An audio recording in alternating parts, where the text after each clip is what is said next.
तो आज सिर्फ क्वेश्चन किया जाएगा, जितना क्वेश्चन हो सकता है, मतलब ज़्यादा नहीं। 1 घंटा 1.5 घंटा क्वेश्चन किया जाएगा और फिर पढ़ा जाएगा। और क्लास 2.5 घंटे की है। चलो भाई, तो सबसे पहली चीज़, सब लोगों ने जितना क्वेश्चन कहा गया था, हमें जहाँ तक उम्मीद है सब लोग ट्राई किए होंगे। और अगर ट्राई किए होंगे तो जितना क्वेश्चन लोग करेंगे बहुत कुछ नया नहीं है, सब वही सब है। बट ये है कि तुम्हें एक आइडिया लग जाए कि हाँ उसी तरह के क्वेश्चन आते हैं। देखो जितना क्वेश्चन हम लोग लेके आए हैं वो सारा वही है, PYQ है, सारे प्रीवियस ईयर में आए हुए हैं। जैसे ये 2019 का है, फिर ये 19 का ही है। तो ऐसे जितने क्वेश्चन हैं सारे आज केवल नीट वाले करेंगे, ठीक ना। और देखो सारा क्वेश्चन जितना पढ़ाया गया है उसी तरह का सारा क्वेश्चन होगा और तुम्हें आइडिया लग जाएगा। चलो तो शुरू करते हैं। पहला क्वेश्चन, जो फर्स्ट क्वेश्चन है, देखो कितने लोग आ रहा है, देखो बताओ थोड़ा सा। Conjugate base for Bronsted acid H2O and HF। बोल रहा है H2O एंड HF का जो ब्रोंस्टेट कॉन्जुगेट बेस होगा वो क्या होगा।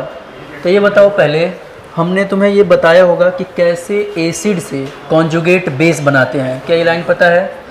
और हमने तुम्हें बताया होगा कि अगर कोई एसिड है तो उसमें से अगर हम सिर्फ H+ आयन निकाल दें तो वो किस में चेंज हो जाएगा भाई। तो ये चेंज हो जाता है कॉन्जुगेट बेस में। क्या ये लाइन पता है सबको। तो सिंपल सा पूछ रहा है कि वाटर का और HF का कॉन्जुगेट बेस क्या होगा। अब देखो ये है हमारे पास वाटर और ये है HF।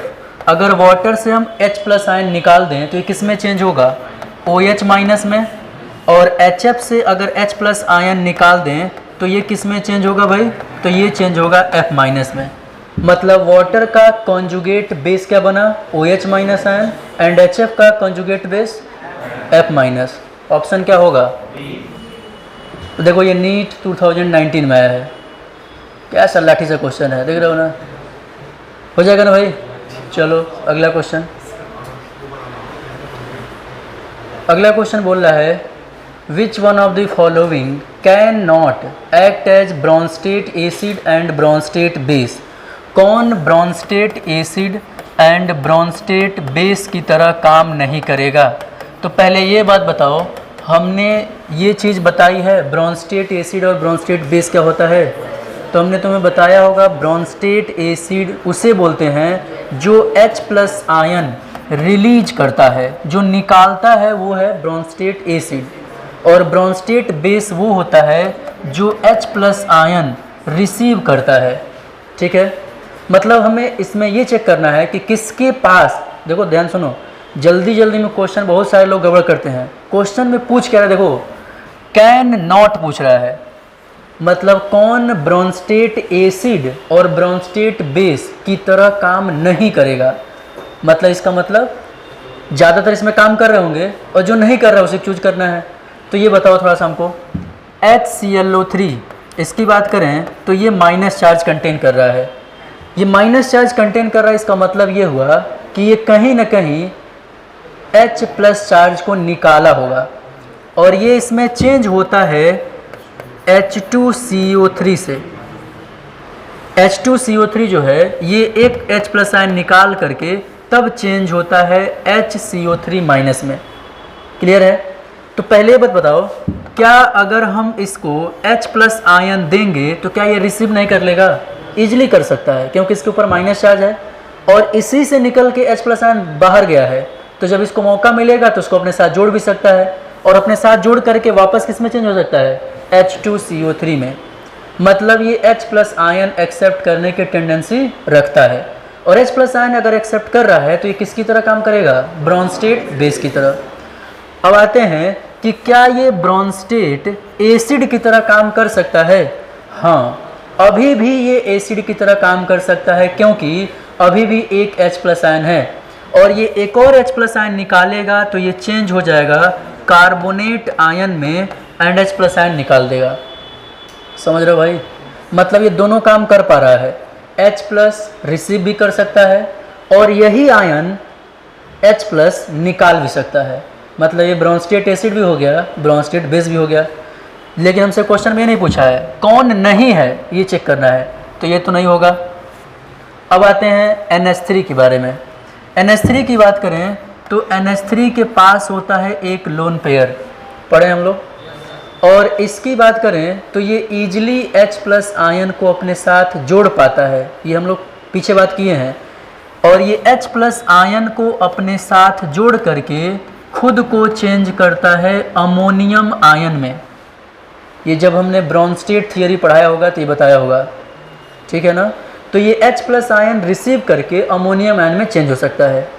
और इसके साथ एक चीज़ और भी है कि ये H+ आयन रिलीज भी कर सकता है।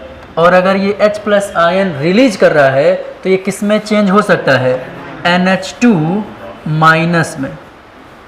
समझ रहे हो भाई, मतलब ये भी दोनों काम कर पा रहा है। H+ रिसीव भी कर सकता है, और H+ रिसीव किया तो किसकी तरह काम करेगा, ब्रॉन्स्टेट बेस की तरह। और H+ निकाल भी सकता है तो किसकी तरह काम करेगा, ब्रॉन्स्टेट एसिड की तरह। मतलब ये भी नहीं होगा। चलो, मतलब ये भी ब्रॉन्स्टेट एसिड है और ब्रॉन्स्टेट बेस है, ये वाला भी ब्रॉन्स्टेट एसिड ब्रॉन्स्टेट बेस, ये भी हो गया। अब आते हैं थोड़ा सा इसको देखो, ये क्या है, HSO4-। और तुम्हें पता हो HSO4- की बात करें तो ये बनता है H2SO4 से। H2SO4 की बात करें तो अगर ये H+ आयन रिलीज करेगा, सोच के देखो, ये H+ अगर निकाल दिया तो किस में चेंज होगा, HSO4- में। मतलब ये ऑलरेडी H+ निकाल के और तभी चेंज हुआ है किस में, HSO4- में। तो थोड़ा सोच के बताओ, क्या इसको मौका मिलेगा कि इस H+ आयन को अपने साथ जोड़ लो, तो जोड़ नहीं लेगा। मतलब इसको अगर हम H+ आयन देंगे तो ये इसको आपस में जोड़ के, अपने साथ जोड़ के वापस चेंज हो सकता है H2SO4 में। मतलब ये H+ आयन एक्सेप्ट करने की टेंडेंसी रखता है। और अगर ये H+ आयन रिसीव कर सकता है तो इसका मतलब ये क्या हो गया, ब्रॉन्स्टेट बेस हो गया। और ये बताओ, क्या यही HSO4- क्या ये H+ आयन निकाल सकता है, तो हाँ निकाल सकता है। ये हम पढ़े भी हैं, हमने बताया होगा कि नंबर ऑफ H+ आयन, कोई भी एसिड जितना रिलीज कर सकता है वही उसकी क्या होता है, वैलेंसी फैक्टर भी होता है, बताया गया था ना। तो ये 2 वैलेंसी फैक्टर शो करता है H2SO4। अभी तो एक निकाल दिया तो एक वैलेंसी फैक्टर शो कर लिया, अब एक और H निकाल देगा तो 2 शो कर देगा। मतलब ये यहाँ से एक हाइड्रोजन आयन निकाल सकता है। और अगर ये H+ आयन निकालेगा तो ये किस में चेंज हो जाएगा, सल्फेट आयन में चेंज हो जाएगा। क्लियर है भाई। मतलब ये भी देखो तो दोनों काम कर रहा है, H+ आयन रिसीव भी कर पा रहा है और H+ आयन निकाल भी सकता है। मतलब वो भी ब्रॉन्स्टेट एसिड और ब्रॉन्स्टेट बेस की तरह काम करेगा। तो ये 3 ऑप्शन तो हमको मिल गए कि ब्रॉन्स्टेट एसिड की तरह काम कर रहा है, ब्रॉन्स्टेट बेस की तरह काम कर रहा है। अब आते हैं थर्ड वाले ऑप्शन पे। अगला ऑप्शन है HCl। तो HCl के बारे में थोड़ा सा देख लिया जाए। अगर मैं HCl को कहूँ कि तुम H+ रिसीव कर लो, तो क्या ये रिसीव कर सकता है, पहली बात नहीं, क्योंकि ये खुद एसिड है और एसिड में भी ये स्ट्रॉन्ग एसिड है। और स्ट्रॉन्ग एसिड का कैरेक्टर ये होता है कि वो H+ आयन रिलीज करता है, न कि एक्सेप्ट करता है, ठीक है ना। तो ये H+ आयन रिसीव तो नहीं कर सकता, मतलब पहले ही ये चीज़ खराब हो गई। तो ये ब्रॉन्स्टेट बेस की तरह काम नहीं कर सकता। हाँ, H+ आयन ये रिलीज भले कर सकता है, मतलब यहाँ से H+ आयन निकाला जा सकता है बट रिसीव नहीं किया जा सकता। ये H+ आयन को अपने साथ जोड़ नहीं सकता है बट निकाल सकता है। और अगर सिर्फ ये H+ आयन निकालेगा तो ये किसकी तरह है, ब्रॉन्स्टेट एसिड। लेकिन अगर रिसीव नहीं कर रहा है तो ब्रॉन्स्टेट बेस की तरह काम नहीं करेगा। और क्वेश्चन में यही पूछा है कि कौन नहीं काम करेगा दोनों की तरह। और कई बार तुम जल्दी जल्दी में अगर क्वेश्चन ठीक से नहीं पढ़े तो तुमको लगेगा कि पूछ रहा है कौन ब्रॉन्स्टेट एसिड ब्रॉन्स्टेट बेस की तरह काम करेगा। जल्दी जल्दी में ही होता है, तुम कैन नॉट के बजाय तुम कैन पढ़ लेते हो और फिर तुमको लगता है तो इतना आसान क्वेश्चन पूछ दिया, लो जल्दी पहले मार्क निकल लिए, और फिर क्वेश्चन में निकल लेता है। समझ लो ना। तो ये ध्यान रखना है ऑप्शन क्या हो जाएगा, सी हो जाएगा ना भाई। और देखो ये भी क्वेश्चन नीट तक 2019 में आया है, ये कितना इजी क्वेश्चन है। हाँ बस यहाँ पे तुम्हें एक लाइन पता होनी चाहिए कि ब्रोंस्टेट एसिड H+ निकालता है और ब्रोंस्टेट बेस H+ लेता है। उसको यूज कैसे करते हैं ये हमने जब थ्योरी पढ़ाया था तभी बताया था कि H+ निकालेंगे तो क्या करेगा, लेगा तब क्या करेगा, ये सारा चीज़ हम लोगों ने जब थ्योरी देखा था तब कराया होगा। तो हो जाएगा ना भाई। चलते हैं अगले क्वेश्चन पे। अगला क्वेश्चन देखो, तो ये थोड़ा सा बढ़िया क्वेश्चन है, तो देखें दो। बोल रहा है solubility of BaSO4 in water 2.42 × 10⁻³ ग्राम पर litre at 298 kelvin. Value of solubility product KSP will be, और आगे दिया है मोलर मास BaSO4 का। देखो इस क्वेश्चन में कोई ट्राई करे, पहले सब लोग ट्राई करें, 2 मिनट का टाइम है, और फिर मैं बताता हूँ इसमें क्या गड़बड़ हो सकता है, ठीक है ना। जल्दी देखो तो।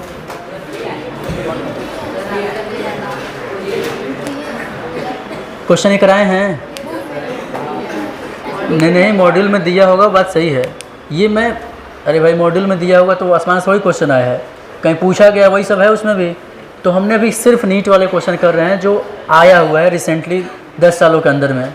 तो उसमें ये 2018 का क्वेश्चन है, ये शायद कराया भी गया होगा, और नहीं कराया गया तो इसे ट्राई करो। इसमें 2 गलतियां हो सकती हैं जो मैं बता रहा हूँ, पहले ट्राई कर लो। तो क्या ये क्वेश्चन हो गया, क्या आंसर आ रहा है, पहला। अच्छा पहला देखते हैं कितने लोगों का पहला आया है, क्या फिल कर लिया क्या, ठीक है देखते हैं गलत हुआ है कि सही हुआ है, मेन सही होना देखना है।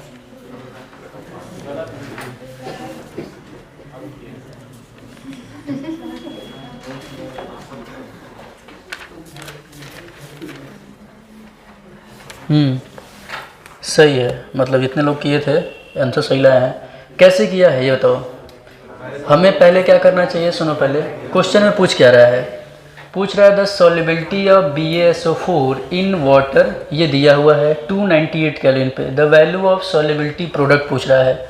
मतलब पहली चीज़ ये बताओ, हमको क्या ये पता है कि BaSO4 अगर ये टूटेगा तो कुछ इस तरह से बनाएगा, barium ion plus sulphate ion, क्या भाई ऐसे बनेगा। और हमने बताया था कि अगर इसकी सॉल्युबिलिटी S है तो इसकी भी S और S होगी।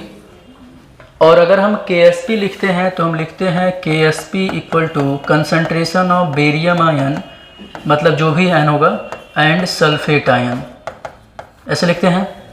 और यहाँ पे फिर हम लोग S और S रख लेंगे। लेकिन दिक्कत एक है, दिक्कत ये है कि solubility of barium sulphate in water जो दिया है ना, वो दिया है ग्राम पर लीटर में, और आंसर जो दिया है KSP का वो दिया है मोल पर लीटर में। देख रहे हो भाई, मतलब हमें क्या करना चाहिए कि जो सॉल्युबिलिटी दी है ग्राम पर लीटर में, पहले तो हमारा काम होना चाहिए इसको मोल पर लीटर में चेंज करो, और तब यहाँ पे हम वो वैल्यू रखेंगे। क्योंकि इस कंसंट्रेशन का मतलब क्या होता है, ये कंसंट्रेशन है ना, एक्टिव मास इसको बोलते हैं या कंसंट्रेशन बोलते हैं। तो कंसंट्रेशन का मतलब होता है मोलैरिटी, और मोलैरिटी किस में होता है, मोल पर लीटर में होता है। और तुमने वैल्यू किस में दे रखा है भाई, ग्राम पर लीटर में, तो क्या ग्राम पर लीटर में चल जाएगा। तो देखो इस क्वेश्चन में बस एक ही चीज़ जो ट्रिक की गई है वो ये है कि ग्राम पर लीटर को मोल पर लीटर में चेंज करना होगा। और अगर ये लोग नहीं किए हैं, डायरेक्ट कर लिए हैं, तो बस तुमने गलत कर दिया। यही बस इसमें समझना था। क्योंकि जब भी कंसंट्रेशन हम रखते हैं, जब भी कंसंट्रेशन टर्म को लिखते हैं हम लोग, तो हमेशा मोल पर लीटर में ही लिखेंगे। और अगर मोल पर लीटर में नहीं लिखा है मतलब गड़बड़ हो गया, तो हमें इसको चेंज करना होगा। तो ये बताओ मोल पर लीटर में चेंज करने के लिए हमें क्या करना चाहिए। हमको पता है ये दिया हुआ है ग्राम पर लीटर में, और हमको जाना है मोल पर लीटर में। मतलब कुल मिला जुला करके हमें ग्राम से कहाँ जाना है, मोल में जाना है। और हमने मोल कॉन्सेप्ट में पढ़ा है कि अगर हमें ग्राम से मोल में जाना है, मतलब ग्राम का मतलब क्या हुआ, वेट हुआ, मतलब ये वेट दिया है, और वेट अगर हमें दिया है और वहाँ से मोल में जाना है तो फॉर्मूला हमको पता है भाई, वेट बाई मॉलिक्यूलर मास। अगर हम कर देंगे तो क्या आ जाएगा, तो हमें मोल आ जाएगा। ठीक है भाई, और मोल में आ गया तो बस हमारा काम हो गया। तो पहली चीज़ तो इस वैल्यू को क्या कर दो, ये दिया हुआ है जो भी वैल्यू दिया है 4.2 इंटू 10 के पावर -3 ग्राम पर लीटर, इसको क्या करना चाहिए, पहले हमें डिवाइड करना होगा मॉलिक्यूलर मास से। और देखो मॉलिक्यूलर मास भी दे रखा है बेरियम सल्फेट का 238 233, ठीक है ना भाई। तो ये रख देंगे, और अगर हम इसको रख दें यहाँ पे तो क्या हो जाएगा, तो इसकी जगह पर रख दो 2.42 इंटू 10 के पावर -3 233। तो अब ये वैल्यू किस में आ गई, अब ये आ गया मोल पर लीटर में। ठीक है, और ये क्या है, ये सॉल्युबिलिटी ऑफ BaSO4 है, मतलब S की वैल्यू है सॉल्युबिलिटी ऑफ BaSO4। तो हमने तुमको बताया होगा कि BaSO4 की सॉल्युबिलिटी S है, तो बेरियम आयन की भी S होगी, सल्फेट की भी S होगी। कोई बैलेंसिंग नंबर नहीं है तो यहाँ पे कोई मल्टीप्लाई नहीं होगा। तो यहाँ पे अगर हमें इसकी वैल्यू पता है, मतलब वही वैल्यू इनके लिए भी होगी। इसका यहाँ रखो वैल्यू, फिर इसी की वैल्यू यहाँ रख दो, सॉल्व कर देंगे तो क्या आ जाएगा, KSP। तो जो इसमें गड़बड़ होने वाला था बस वही था, मोल में जाना, और जो लोग नहीं किए गड़बड़ हो जाएगा। समझ में आया कुछ क्या कहना है, हो जाएगा। चलो भाई अगले क्वेश्चन चले। अगला क्वेश्चन है नीट 2017 का। देखो क्या बोला है भाई, ये तो और चुटपुटिया है, देख लो फिर भी। अब देखो ऐसा ऐसा क्वेश्चन पूछा हुआ है, मतलब नीट वालों को कितना पानी लेना चाहिए और कई बार मुरा जाना चाहिए। इतना आसान क्वेश्चन पूछ करके पूरा लेवल ही ख़राब कर दे रहे हैं सब। मतलब थोड़ा सा ठीक है, पूछो क्वेश्चन ऐसा कि लगे कि हाँ भाई ठीक है, अब बट क्या करोगे, ठीक है कोई नहीं। Concentration of Ag plus ion in saturated solubility Ag2C2O4, दुनिया भर की बातें दी हुई हैं। क्या ये कर नहीं लेंगे सब लोग, ट्राई करो 1 मिनट में जल्दी। काफ़ी इजी क्वेश्चन है, जहाँ तक उम्मीद है हो जाना चाहिए। ऐसे क्वेश्चन बहुतों कराए गए हैं, ठीक है ना, जल्दी करो। सिल्वर आयन का कंसंट्रेशन पूछ रहा है।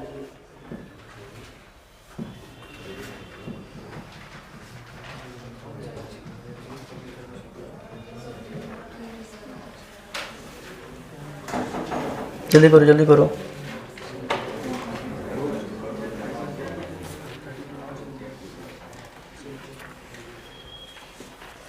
तुम्हें दिख रहा है, उधर हो जाओ चाहे इधर किनारे आ जाओ।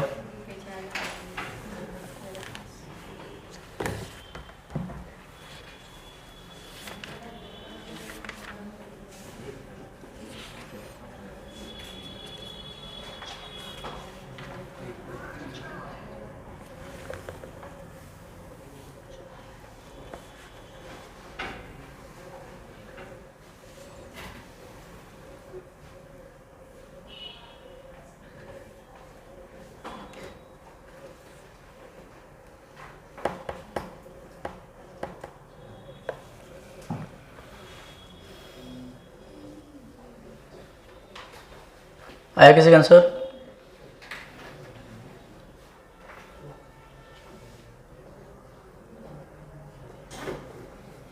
कंसंट्रेशन दिया है सिल्वर आयन का और सॉल्युबिलिटी प्रोडक्ट पूछ रहा है। कुछ करना ही नहीं है, सीधा सीधा दिया हुआ है। सी सही है। और किसी का आया भाई? चलो देखो ठीक है, देखो सुनो कैसे करेंगे। तो सबसे पहला काम देखो, तो यहाँ पे क्या दिया है, कह रहा है कि concentration of Ag plus ion in saturated solubility of Ag2C2O4 is 2.2 into 10 के पावर -4 मोल पर लीटर दिया है, और कह रहा है सॉल्युबिलिटी प्रोडक्ट पूछ रहा है। तो पहला काम तुम्हें करना चाहिए कि इस सॉल्ट को हमें ब्रेक करना है, Ag2C2O4। ये पहले बताओ, तुम्हें पता है कि सिल्वर आयन जो होगा वो जब आयनाइज होगा तो Ag प्लस ऐसे बनाएगा, ये ऑक्जेलेट आयन में चेंज होता है, तो ये होता है C2O4 -2। ठीक है, अगर मैं बोलूँ इसकी सॉल्युबिलिटी S है तो इसकी क्या होगी 2S होगी, इसकी क्या होगी S होगी। अगर मैं KSP लिखना चाहता हूँ तो मैं क्या लिखूँगा, KSP का मतलब हुआ कंसंट्रेशन ऑफ सिल्वर आयन के पावर 2 और कंसंट्रेशन ऑफ ऑक्जेलेट आयन। क्या भैया से लिख सकते हैं।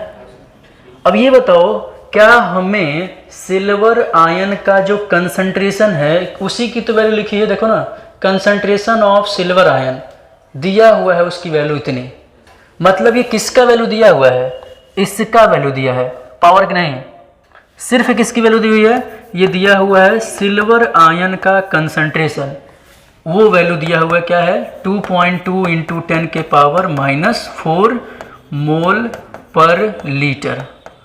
ठीक है भाई, इतना दिया हुआ है। तो ये बताओ, अगर मैं कंसंट्रेशन ऑफ सिल्वर आयन के बारे में पता है तो इसका भी तो निकाल सकते हैं। यहाँ देखो, यहाँ देखो, इस कंसंट्रेशन की जगह किसको रखते हैं, 2S को रखते हैं, अरे यही नहीं रखते हैं कंसंट्रेशन की जगह पे, तो हम लिखेंगे 2S का स्क्वायर और यहाँ रखेंगे S। और ये बताओ, कंसंट्रेशन ऑफ सिल्वर आयन की जगह रखा हूं 2S, इसका मतलब 2S की वैल्यू है ये, क्या भाई, देखो देखो ध्यान सुनो, सिल्वर आयन का कंसंट्रेशन का स्क्वायर है और सिल्वर आयन का कंसंट्रेशन दिया है 2.2 × 10⁻⁴, मतलब 2S की वैल्यू दी हुई है ये। तो हमें 2S की जगह अगर मैं रख रहा हूं 2.2 × 10⁻⁴, अब इसका हो जाएगा स्क्वायर। ठीक है, तो ये 2S की जगह पे हमने ये कंसंट्रेशन रख दिया, क्योंकि 2S का मतलब है कंसंट्रेशन ऑफ सिल्वर आयन और कंसंट्रेशन ऑफ सिल्वर आयन की वैल्यू दिया हुआ है, तो यहाँ रख लिया। अच्छा, 2S की वैल्यू ये है तो S की वैल्यू क्या हो जाएगी, इसका आधा, तो इसका मतलब मुझे S की जगह रखना चाहिए 2.2 × 10⁻⁴/2। क्या भाई चलेगा, इसको सॉल्व करें तो क्या हो जाएगा 4.4 हो जाएगा और इसको क्या हो जाएगा 10⁻⁸ हो जाएगा, तो ये हो जाएगा, आगे देखो तो सॉल्व कर दें तो ये हो जाएगा 4.4 × 10⁻⁸ और इसको सॉल्व करें तो 1.1 हो जाएगा इंटू 10⁻1 × 10⁻⁴ और -4 -8 क्या हो जाएगा 10⁻12 और 1.1 और 4.4 कितना आ जाएगा भाई 5.3 × 10⁻12। कौन सा आंसर भाई हो जाएगा। हाँ, बस तुमको यहाँ पे ये समझना था। देखो अब इस क्वेश्चन में क्या फर्स्ट था, अगर अच्छे से तुमने KSP वाला क्वेश्चन S के साथ रिलेट करके नहीं किया है तो फिर ये क्वेश्चन तुमको समझ नहीं आएगा। ज़्यादातर लोग गलती क्या करेंगे, उनको ये पता है कि सिल्वर आयन का कंसंट्रेशन, तो बस वो यहाँ पे इस वैल्यू को रख देंगे और फिर खोजेंगे इसका कंसंट्रेशन कहाँ दिया है, समझ रहे हो ना। तो ये दोनों यहीं से हो गया, बस इस वजह से हो गया क्योंकि सिल्वर आयन का कंसंट्रेशन का मतलब हुआ 2S, ये है 2S concentration of silver ion जो बताता है, और उसी के बिहाफ पे S भी है, S है तो इसके आधा कर दो उसको, समझ गए हो गया। चलो भाई, तो ये भी हो गया, 17 का क्वेश्चन था। आगे बढ़े भाई, चलो अगला क्वेश्चन देखो। ये बताओ भाई, क्वेश्चन ऐसा क्वेश्चन किए हैं कि नहीं हम लोग, किए हैं, कई सारा किए हैं, लेकिन इसमें थोड़ा सा दिमाग लगा करना, करो तो। पूछ रहा है which will make buffer solution, basic buffer पूछ रहा है, 2019 का क्वेश्चन है, नीट 2019 का, तो 3 साल पहले क्वेश्चन है ये, और ऐसा क्वेश्चन लोग कई किए हैं अभी रिसेंटली ही। जल्दी करो, अभी देखो लगोगे सॉल्व करने ना तो बहुत टाइम लगेगा, जो कि एक्चुअल में वही तरीका होता है, लेकिन मैंने इसका तरीका बताया था मात्र 10 सेकंड में 20 सेकंड में करने का। कैसे कर बताया गया था, वही लगाओ बस तुरंत हो जाएगा भाई। सुनो भाई, हमने तुम्हें बताया था बेसिक बफर अगर हमें बनाना है तो बेसिक बफर के लिए क्या कहानी थी, बेसिक बफर बनता है वीक बेस एंड ऐसा सॉल्ट होना चाहिए जो इसी के कॉन्जुगेट से बना हुआ हो। क्यों भाई, ये बताया गया था। तो पहला चीज तो तुमको यही देखना होगा कि इस ऑप्शन में कौन वीक बेस है। तो देखो तो थोड़ा सा, NaOH वीक बेस है? नहीं है। NaOH नहीं है। NaOH नहीं है, मतलब चौथा हुआ, खत्म। लेकिन इसको सही ढंग से किया जाए ना मैथमेटिकली, तो ये टाइम टेकिन है, और फिर वहाँ पे ये चीज़ आंसर भी आता है, ऐसा नहीं है। फिर वो भी चौथे पे ही आएगा, लेकिन उसमें फिर टाइम लगेगा, 5-6 मिनट लग जाएगा, और हमको 5-6 मिनट करने में टाइम नहीं होता है। तो इसको कैसे करेंगे मैथमेटिकली, अगर करना हो तो थोड़ा सा उस पर भी आते हैं। देखो, जब भी तुम्हें बेसिक नेचर चेक करना है, एसिडिक नेचर चेक करना है, और एसिड बेस मिलाया गया है, तो तुम्हें दोनों का N1V1 जस्ट बराबर अगर हो गया, थोड़ा सोच के देखो, इधर आओ। हमने तुमको बताया था क्या ऐसा relation, N1V1 equal to N2V2, ऐसा का रिलेशन बताया गया है। या इसको ऐसे बताया गया होगा M1V1 इक्वल टू M2V2। तो ध्यान सुनना, अगर किसी एसिड का कंसंट्रेशन N1V1 है और किसी बेस का कंसंट्रेशन N2V2 है, मतलब ये किसी एसिड का और ये किसी बेस का है, और दोनों बराबर हैं, तो वो न्यूट्रल सोल्यूशन तैयार करेंगे। अगर किसी एसिड का ये है वैल्यू और ये किसी बेस का है, तो न्यूट्रल बनेगा। लेकिन इन दोनों में से किसी का भी ऊपर नीचे हो गया कंसंट्रेशन, मतलब ये ज़्यादा हो गया जो कि बेस का है, तो सोल्यूशन बेसिक बनेगा। अगर ये ज़्यादा हो गया जो कि एसिड का है, तो सोल्यूशन एसिडिक बनेगा। समझ रहे हो? तो यही चीज़ बस फॉलो करनी है तुमको। तो ये बताओ, ये क्या दिया हुआ है, HCl है, एसिड।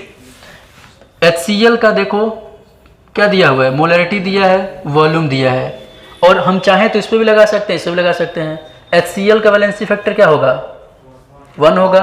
तो यहाँ पे नॉर्मेलिटी और मोलरिटी दोनों सेम होगा, क्योंकि हमने पढ़ रखा है normality equal to molarity into valency factor. तो अगर वैलेंसी फैक्टर 1 है तो नॉर्मेलिटी मोलरिटी सेम नहीं हो जाएगा, मतलब हम इन दोनों में से किसी फॉर्मूले को लगा सकते हैं, कोई दिक्कत नहीं है। और यहाँ भी देखो तो मोलरिटी दिया है और वॉल्यूम दिया है, तो फटाक से लगा दो। तो देखो यहाँ पे लगा दे, अगर हम मोलरिटी दे दें 0.1, वॉल्यूम कितना दिया है 100, और इसको देखें तो ये कितना दिया हुआ है भाई, मोलरिटी 0.1 इंटू 200। बताओ सॉल्व करने के बाद से क्या ये 10 आएगा और क्या ये 20 आएगा? तो ये एसिड का कंसंट्रेशन है और ये बेस का है, तो बचेगा कौन सोल्यूशन में, बचेगा कौन, बेस वाला ना। तो मतलब सोल्यूशन जो तैयार होगा कैसा होगा, बेसिक टाइप का। और यही पूछा भी था। बाकियों में देखोगे तो उसमें कई जगह पे क्या होगा, एसिडिक आ जाएगा, कई जगह न्यूट्रल आ जाएगा, ठीक है ना। तो उतना लंबा चौड़ा करने की जरूरत नहीं है हमको, ठीक है ना भाई। हमें डायरेक्ट किस पे जाना है, जो तरीका बताया गया था, तो फट से आ जाएगा, चल जाएगा। तो ये हो जाएगा। तो चलो भाई, ये 19 का भी हो गया। आते हैं अगले पे, ये भी 19 का ही है। तो देखो तो pH of saturated solution calcium hydroxide equal to 9, solubility product of KSP of calcium hydroxide क्या होगा। थोड़ा ट्राई करेंगे, काफ़ी अच्छा क्वेश्चन है ये। इसमें थोड़ा सा तुम्हें दिमाग लगाना पड़ेगा, तो ट्राई करो। KSP पूछ रहा है और pH दिया है, तो थोड़ा सोचना कि कैसे हम आएंगे KSP पे। हाँ, pH से कंसंट्रेशन निकालेंगे और कंसंट्रेशन से KSP पे आ जाएंगे। ट्राई करो।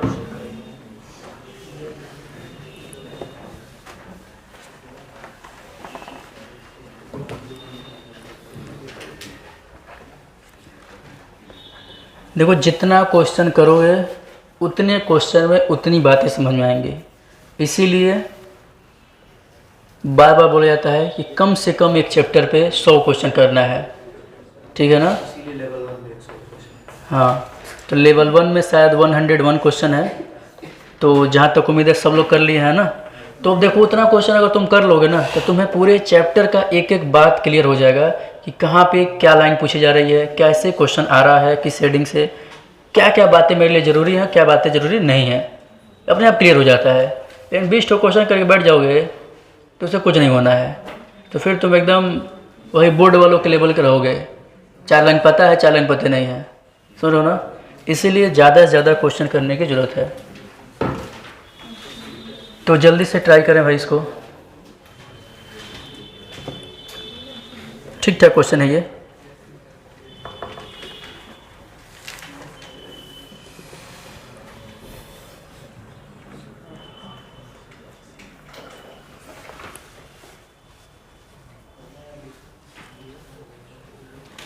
किसी का आंसर?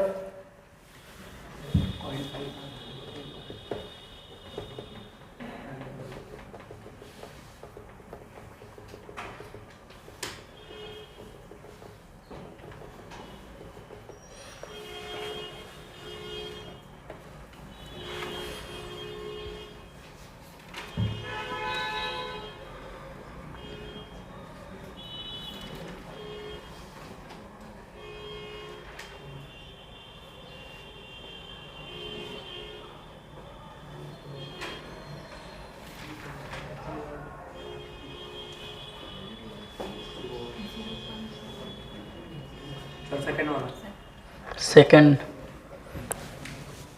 0.5 इंटू 10 के पावर -15। सही है, हो जाएगा भाई। कैसे किया गया? किसी एक का कंसंट्रेशन निकालो, और जैसे अभी कुछ देर पहले क्वेश्चन वो किए हैं जहाँ पे S था 2S था, तो जो 2S था उसके हेल्प से हमने S निकाल लिया। नहीं समझ पा रहे हो? देखो आगे क्वेश्चन देखो तो, कैल्शियम हाइड्रोक्साइड दिया हुआ है हमें। अगर मैं इसको डिसोसिएट करता हूँ तो ये बनाएगा calcium ion plus 2OH minus ion बनेगा। अगर इसका सॉल्युबिलिटी S है तो इसका S होगा, इसका 2S होगा। 50 बार बताया गया ये बात। अगर मैं यहाँ पे KSP तुमसे पूछ दूँ तो हम लिखेंगे KSP equal to calcium ion का कंसंट्रेशन एंड हाइड्रोक्साइड आयन का कंसंट्रेशन के पावर 2 लिखा जाएगा भाई। और ये बताओ, अगर मैं इसके कंसंट्रेशन की बात करूँ मतलब मुझे यहाँ पे S लिखना चाहिए, और इसका कंसंट्रेशन लिखने की बात आए तो यहाँ पे 2S लिखना चाहिए। मतलब अगर मुझे या तो S पता हो या 2S पता हो, किसी एक की वैल्यू पता है। अगर मान लो इसकी वैल्यू कुछ पता है हमें तो उसका आधा यहाँ रख देंगे, अगर इसकी पता है तो इसका 2 गुना यहाँ रख देंगे। तो किसी एक का निकाल लो, या तो इसका कंसंट्रेशन निकाल लो या तो इसका निकाल लो। और इसके लिए एक डाटा दिया है कि pH of the solution calcium hydroxide 9 दिया है। तो ये बताओ, pH अगर हमें 9 दिया है तो हमने क्या ये पढ़ा है कि pH plus POH equal to 14 होता है। ये फॉर्मूला बताया गया है। और अगर तुम्हें 14 पता है, pH 9 पता है, तो POH नहीं निकालोगे भाई, कितना आएगा? POH equal to 14 minus 9 means 5 आ गया। तो तुम्हें POH मिल गया 5। और POH का मतलब क्या होता है भाई? POH का मतलब हुआ, इससे हम पता लगा सकते हैं कंसंट्रेशन ऑफ हाइड्रोक्साइड आयन। और वो कैसे निकालते हैं? तो हमने तुम्हें बताया होगा कि OH आयन का कंसंट्रेशन हो चाहे H आयन का कंसंट्रेशन हो, वो जस्ट बराबर होता है 10 के पावर -5 के। मतलब जितना pH होगा ना वो 10 के पावर में चला जाता है। नहीं समझ पाए? ये फॉर्मूला हमने शायद इस तरह से भी बताया होगा कि OH का कंसंट्रेशन इक्वल टू होता है माइनस लॉग, नहीं ऐसा नहीं, एक मिनट, इसको ऐसे बताया गया होगा। अरे भाई, इसको ऐसे बताया गया होगा, ये फॉर्मूला याद होगा ज़्यादातर लोगों को, ये वाला pH equal to minus log concentration of hydrogen ion. और ये भी पता होगा POH equal to minus log concentration of OH minus ion. और हमने तुमको बताया था POH का मतलब होता है 10 के पावर जितना वैल्यू है माइनस में वही क्या है? pH है। तो इसी चीज़ को रिलेट करके ये OH निकाला जाता है। यहाँ मैं शॉर्टकट कर दिया हूँ, तो ये दिमाग में थोड़ा सा रखना तुम भी, क्योंकि बहुत टाइम टेकिंग ना, मतलब टाइम ना जाए हमारा। अगर हमें POH 5 पता है तो कंसंट्रेशन डायरेक्ट निकालो। कैसे? कंसंट्रेशन निकालने के लिए बस 10 के पावर pH को रख दो, माइनस में बस रखना, ये ध्यान रखना। क्या करना है? 10 के पावर माइनस में पीएच की वैल्यू जो होगी वही बताता है कंसंट्रेशन को। जैसे ऐसे सोच को देखो, देखो इधर को, जैसे मान लो मुझे हाइड्रोजन आयन का कंसंट्रेशन चाहिए या OH माइनस आयन का कंसंट्रेशन चाहिए, तो जिसका भी कंसंट्रेशन चाहिए उसको ऐसे लिखो 10 के पावर माइनस PH, 10 के पावर माइनस POH हो जाएगा। अगर H का निकाल रहे हो तो PH होगा पावर में, OH का निकाल रहे हो तो POH हो जाएगा बस। तो तुम्हें pH पहले से पता है, pH कितना था 5, POH था 5, तो इसका मतलब OH निकाल सकते हैं। अरे भाई POH पता है तो OH का कंसंट्रेशन निकलेगा 10 के पावर माइनस 5 हो गया। और अगर हम OH का कंसंट्रेशन निकाल लिए हैं, मतलब क्या निकाल लिए भाई, ये निकाल लिए, मतलब किसकी वैल्यू निकाल लिए 2s की, तो 2s की जगह क्या रख दें 10 के पावर माइनस 5, तो यहाँ मैं रख देता हूँ 10 के पावर माइनस 5 का स्क्वायर। तो 2s की वैल्यू हो गई 10 के पावर माइनस 5, तो s का क्या होगा 10 के पावर माइनस 5 बाई 2। क्यों भाई, क्योंकि ये आधा होगा ना उसका, तो हम लिखेंगे 10 के पावर माइनस 5 बाई 2। सॉल्व हो जाएगा। अब ये हो जाएगा -10, इसका देख लेना क्या करना है, देख लेते हैं थोड़ा सा क्या हो जाएगा। ऊपर 10 रख दो, नीचे 10 रख दो, तो ऊपर 10 रखोगे तो 10 बाई 2 और नीचे का 10 ऊपर जाएगा तो 10 के पावर माइनस 6, और ये हो जाएगा 10 के पावर माइनस क्या हो जाएगा, मल्टीप्लाई होता है ना भाई, 10 हो गया, कितना हो गया 5 हो गया, तो ये हो जाएगा 5 इंटू 10 के पावर माइनस 16। अच्छा ये पॉइंट में कर लिया है तो कोई नहीं, पॉइंट में कर लो इसको, तो इसको हम कर ले, क्या हम इसको ऐसे चेंज कर लें 0.5 इंटू 10 के पावर माइनस 15, ऐसे भी लिख सकते हैं। अब कई लोग ये नहीं समझ में आया होगा, तो भाई ये नहीं समझ में आया तो केमिस्ट्री नहीं है, ये मैथ है, प्लीज़ कांटेक्ट मैथ टीचर, ठीक है। ये मेरे रेंज में नहीं आ रहा है, बट ठीक है, फिर भी यहाँ पे 10 से डिवाइड कर देना, 10 से मल्टीप्लाई कर लेना, मैनेज हो जाएगा, ठीक है भाई, हो जाएगा। तो देखो इसमें भी वही चीज़ लगाया था, बस थोड़ा सा दिमाग लगा दिया है, बस यहाँ दिमाग ये लगा दिया था कि तुमको pH, POH और उससे कंसंट्रेशन निकालने का तरीका पता होना चाहिए, और ये हम टुकड़े टुकड़े में पढ़े हैं। ये तरीका बताया गया है निकालने का अलग, और ये तरीका बताया गया है अलग, और इन दोनों को जोड़ कर क्वेश्चन बना दिया, देख रहे हो ना। तो यहाँ कुछ ऐसा नहीं है कि जो तुमको नहीं पता है, बस दो अलग अलग बातें थी, दोनों को जोड़ के क्वेश्चन बना दिया। तो ये क्वेश्चन थोड़ा ठीक था, ठीक है ना, लग रहा है कि हाँ नीट का है ये, नहीं तो और सब तो ऐसे लग रहा था कि ठीक है ना, हटा दें। चलें भाई अगला क्वेश्चन। अब देखो मतलब तो जहर ही बो दिया है, देखो जल्दी करो भाई, 19 का है, जल्दी करो। pH of 0.01 molar NaOH solution will be, क्या होगा जल्दी बताओ फटाक से। पहला तुम लोग को याद है क्या ये क्वेश्चन, सॉल्व कर दिए, देख रहे हो कितना तेज तुम लोग करे हो कि नहीं, कुछ ऐसे बैठ रहे हो, देख रहे हो, हम मेला देखने आए हो तुम लोग, जल्दी करो इसको। सी होगा, अरे भाई तब कॉन्ट्रडिक्शन कैसे हो गया, कोई पहला कोई तीसरा, ठीक है बताते हैं आंसर। कौन सा क्वेश्चन है ये, pH वाला है, सी होगा, कैसे पता चला। तो भाई कोई है जिसको ये भी पूछना है, होगा तो, लेकिन बोल नहीं रहा होगा कि बोल देगा कहीं बेइज्जती हो गया तब।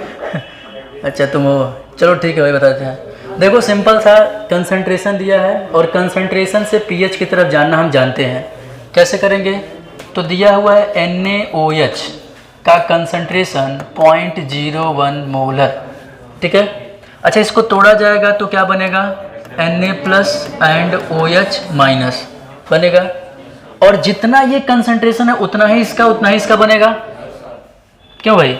तो इसका भी बनेगा 0.01 मोलर और इसका भी बनेगा 0.01 मोलर, और हमसे पूछ रहा है pH बताइए।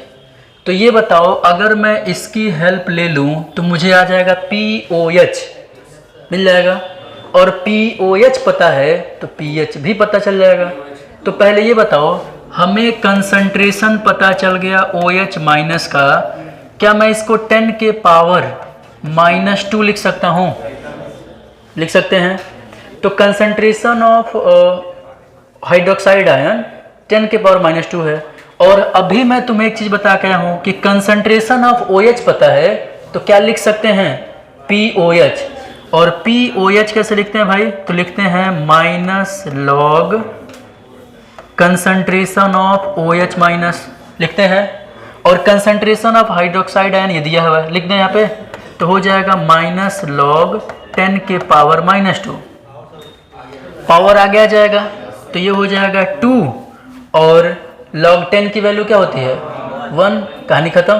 तो ये आ गया POH आ गया 2, और POH अगर 2 है तो हमने पढ़ा है, अभी बताया हूँ, ये PH plus POH equal to 14। तो अगर मुझे POH 2 पता है तो बताओ भाई, तो हम इसको ऐसे रख दें 14 - 2 इक्वल टू PH, क्या हो गया? 12। कौन सा हो जाएगा? तो ठीक है, ये चटपटिया टाइप का था। चलो अगले पे चलते हैं। हटाएं। मतलब अब यार ये क्वेश्चन बताया नहीं गया इस तरह से, कई बार बताया गया है, अब ये फिर भी मतलब आ रहा है, देख रहे हो ना। वही चीज़ मैं बोल रहा हूँ बार बार तुम्हें कि जो क्वेश्चन तुम्हें नोट्स में चैप्टर के अंदर कराया गया है वो रेडी कर दो, सब हो जाएगा अपने आप, ठीक है ना। चलो आते हैं अगले क्वेश्चन पे। देखो तो भाई, ये क्वेश्चन उड़ीसा नीट का है। 2019 में क्या था कि 2019 में क्या था कि कुछ क्वेश्चंस, जैसे नीट जो था दो स्टेट में भी अपना अपना कराए थे, तो ये उड़ीसा नीट का है, 19 का ही क्वेश्चन है। अब यहाँ पे थोड़ा सा देखेंगे। सबसे बड़ी चीज़ ये है कि इसमें 2 चीज़ों को यूज किया है और थोड़ा सा दिमाग इसमें लगाना है। ये क्वेश्चन ठीक है, और जहाँ तक मुझे पता है ज़्यादातर लोग से गलत हो सकता है, तो ट्राई करें जल्दी से 1 मिनट के अंदर। मोलर सॉल्युबिलिटी ऑफ CaF2 दिया हुआ है KSP in 0.1 molar solution of NaF will be. तो ट्राई करें थोड़ा सा जल्दी सब लोग, फिर बताएं क्या आंसर आ रहा है।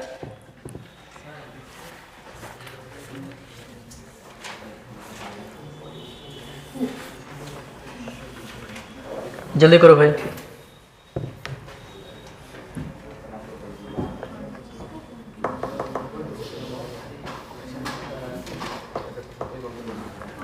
KSP दिया हुआ है और S पूछ रहा है, समझ में आ रहा है? अरे भाई, मोलर सॉल्युबिलिटी का मतलब क्या हुआ? S, और KSP दे रखा है, पूछ रहा है कि CaF2 का सॉल्युबिलिटी क्या होगा, मोलर सॉल्युबिलिटी क्या होगा अगर इसकी KSP ये है और इसको मिलाया गया है 0.1 मोलर NaF के साथ, सोडियम फ्लोराइड के साथ, तब क्या होगा? ठीक है, चलो बताओ भाई।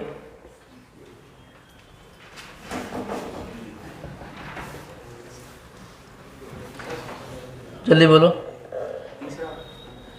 कैसे तुम इतना जल्दी बताते रहे हो? ठीक है ठीक है। तीसरा, अच्छा, ये जब क्वेश्चन दिया जा रहा है तो क्वेश्चन खोजना शुरू कर दे रहे हो, सॉल्व करना शुरू करो। ये वाला क्वेश्चन नहीं है, C वाला ही होगा, ठीक है। चलो भाई बताओ, आया?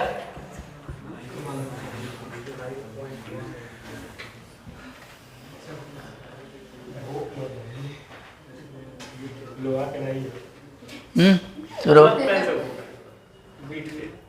पेन से क्या घुप रहे हो भाई? तलवार से घुपो, ऐसे थोड़ी मजा आएगा। चलो भाई चले, सुनो देखो, इसमें बता देना क्या चीज़ गड़बड़ करेगा। एक चीज़ हम लोग पढ़े होंगे, कॉमन आयन इफेक्ट पढ़े हैं। कॉमन आयन इफेक्ट में क्या बताया गया था? कॉमन आयन इफेक्ट में बताया गया होगा कि डिग्री ऑफ डिसोसिएशन घट जाता है, और ये भी बताया गया था कि अगर कोई वीक इलेक्ट्रोलाइट है और उसके साथ मिला दिया गया स्ट्रॉन्ग इलेक्ट्रोलाइट, तो स्ट्रॉन्ग वाले का डिसोसिएशन तो 100% होना है, वो तय है, लेकिन वीक वाले का जो डिसोसिएशन है वो इतना घट जाता है कि उसके कंसंट्रेशन को हम स्ट्रॉन्ग वाले के कंपेयर में कुछ मानते ही नहीं हैं। देखो मैं क्या बोल रहा हूँ, समझ जाओ कभी। ये है CaF2, ठीक है, कैल्शियम फ्लोराइड, और ये है NaF, ठीक है। यहाँ पे क्या दिक्कत है? अच्छा ये बताओ, इन दोनों में से ये वाला आयन किससे बना हुआ भाई? ये बना है Na+ और ये बना है फ्लोराइड आयन। ये बताओ क्या ये स्ट्रॉन्ग बेस के कैटेगरी में आता है? ये हमने एक छोटा टेबल बनाया गया होगा कि एक स्ट्रॉन्ग एसिड में ये आयन आते हैं, स्ट्रॉन्ग बेस में ये आयन आते हैं। और जहाँ कहीं किसी सॉल्ट के अंदर अगर स्ट्रॉन्ग एसिड है या स्ट्रॉन्ग बेस है तो वो सॉल्ट कैसा हो जाएगा? स्ट्रॉन्ग इलेक्ट्रोलाइट हो जाता है, मीन्स 100% डिसोसिएशन। तो यहाँ पे जो Na+ है ये स्ट्रॉन्ग बेस से आता है, और स्ट्रॉन्ग बेस से आता है तो ये बनने हुआ जो सॉल्ट है ये कैसा हुआ? Strong electrolyte. स्ट्रॉन्ग इलेक्ट्रोलाइट का सेंस हुआ कि ये वाटर में जाएगा तो ये 100% डिसोसिएशन करेगा। समझ रहे हो भाई? इसका मतलब ही क्या माना जाएगा? वीक। और वीक है तो क्या होगा? डिसोसिएट तो होगा, बट ये 100% डिसोसिएट ये है कि ये वीक इलेक्ट्रोलाइट की कैटेगरी में आएगा, ठीक है ना। और वीक इलेक्ट्रोलाइट के कैटेगरी में आएगा, थोड़ा सा देखो वहाँ पे हमने बताया होगा एसिड और बेस पहचानने के लिए बफर में ही बताया गया था ना, हम इलेक्ट्रोलाइट देखना चाहते हैं। हाँ बस ये जान लो कि ये वीक इलेक्ट्रोलाइट है और ये स्ट्रॉन्ग इलेक्ट्रोलाइट है। तो यहाँ पे तो काम कर गया, बट यहाँ पे नहीं काम किया तो कोई इशू नहीं है, ये थोड़ा सा तुम्हें ध्यान रखना पड़ेगा। तो ये वीक इलेक्ट्रोलाइट है तो ये 100% डिसोसिएशन तो नहीं शो करेगा, पहली बात क्लियर है। और ये 100% डिसोसिएशन शो करेगा क्योंकि ये स्ट्रॉन्ग इलेक्ट्रोलाइट है। अब यहाँ पे थोड़ा सा ये देखो, क्वेश्चन में पूछ रहा है KSP दिया हुआ है, तो बताइए सॉल्युबिलिटी क्या होगा CaF2 की। तो ये थोड़ा सा बात बताओ, अगर इसका सॉल्युबिलिटी S है तो इसका क्या होगा? S। इसका क्या होगा? 2S। इसका सॉल्युबिलिटी S है तो इसका S और इसका S होगा ना। अच्छा एक चीज़ और भी है, तो यहाँ सॉल्युबिलिटी के बजाय थोड़ा देखो तो NaF में सीधे कंसंट्रेशन ही दिया है, तो ये लिखने के बजाय हम क्या लिख दें भाई? क्या हम ऐसा लिख सकते हैं कि अगर ये 0.1 मोलर है तो ये क्या बनेगा? 0.1 मोलर, और ये भी कितना बनेगा? 0.1 मोलर। और ये दोनों ही एक ही कंटेनर में है, ये वाला इलेक्ट्रोलाइट और ये वाला इलेक्ट्रोलाइट दोनों एक ही कंटेनर में है। तो थोड़ा ध्यान से सुनना भाई, अगर एक ही कंटेनर में ये दोनों इलेक्ट्रोलाइट हैं और ये स्ट्रॉन्ग इलेक्ट्रोलाइट है और अगर ये वीक है तो क्या यहाँ पे काम करेगा common ion effect? Fluoride fluoride same है। और तुमको बताया गया है कि वीक इलेक्ट्रोलाइट के अंदर अगर कॉमन आयन है तो उसका डिग्री ऑफ डिसोसिएशन कम हो जाता है। तो थोड़ा सोच के बताओ, फ्लोराइड आयन का कंसंट्रेशन इस सॉल्यूशन में ये और ये दोनों मिल के बनाएंगे। क्या लाइन सही है? अगर मैं तुमसे पूछूं कैल्शियम आयन का कंसंट्रेशन कौन बनाएगा? सिर्फ ये बनाएगा, तो हम बोलेंगे कैल्शियम आयन का कंसंट्रेशन का मतलब हुआ S। लेकिन मैं तुमसे पूछूं फ्लोराइड आयन का कंसंट्रेशन का मतलब क्या हुआ, तो तुम कहोगे ये भी होगा और ये भी होगा। क्या भाई बोलेंगे? और ये बात मैं तुमको पीछे अच्छे से बताया गया है कि जब भी वीक और स्ट्रांग होते हैं तो स्ट्रांग वाला 100% डिसोसिएट होता है, ये ज़्यादा टूटेगा, इसका कंसंट्रेशन ज़्यादा होगा, और जो वीक वाला है वो इतना कम टूटा होगा। और एक तो दूसरी चीज़ कॉमन आयन इफेक्ट भी लग जा रहा है तो ये और कम टूटेगा। समझ रहे हो ना? और कम टूटेगा तो इसका मतलब ये 2S की वैल्यू इस 0.1 मोलर के कंपेयर में क्या होगा? बहुत छोटा होगा। क्या लाइन समझ में आ रहा है मेरी बात जो मैं बोल रहा हूं? ये स्ट्रॉन्ग इलेक्ट्रोलाइट का आयन है तो ये ज़्यादा टूटेगा, 100% टूटेगा, तो इससे कंसंट्रेशन ज़्यादा होगा।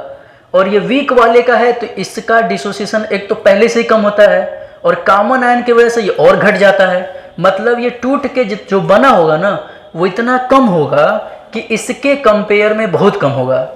इसलिए ध्यान से मेरी लाइन सुनना, इसलिए इस वैल्यू को नेग्लेक्ट कर देते हैं इसके सामने। समझा?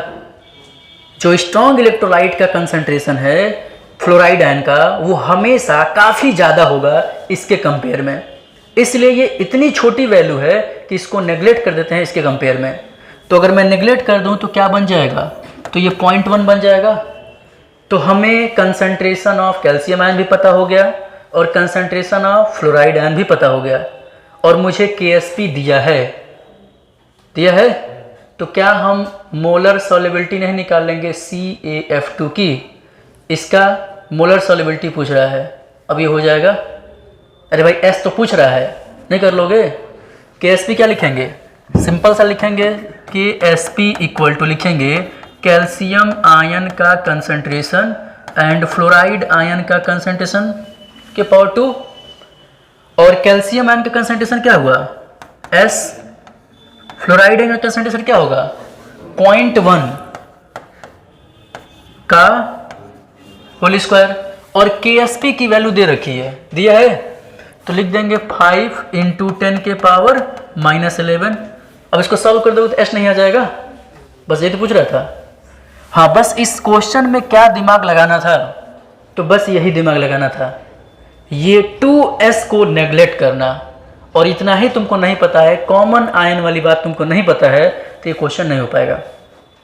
और ये देखो लिंक कैसे किया है, आयनिक इक्विलिब्रियम का क्वेश्चन है, लेकिन यह लिंक कहाँ से किया है, केमिकल इक्विलिब्रियम से। केमिकल इक्विलिब्रियम पढ़े थे हम लोग ना, कॉमन आयन का इफेक्ट, तो वहाँ पे बताया गया था ये बात कि किसी भी कॉमन आयन के आने से डिग्री ऑफ डिसोसिएशन घट जाता है, और वीक इलेक्ट्रोलाइट है तो बहुत ज़्यादा घट जाएगा।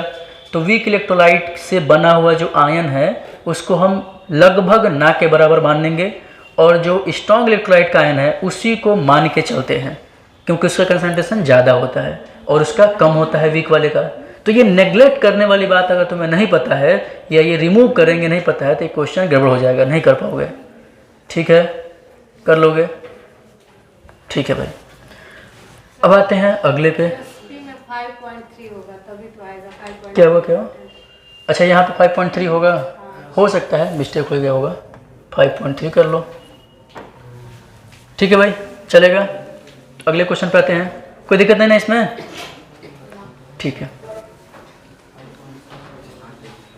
अगला क्वेश्चन, ये भी काफ़ी ठीक क्वेश्चन है, तो बताओ जल्दी देखो।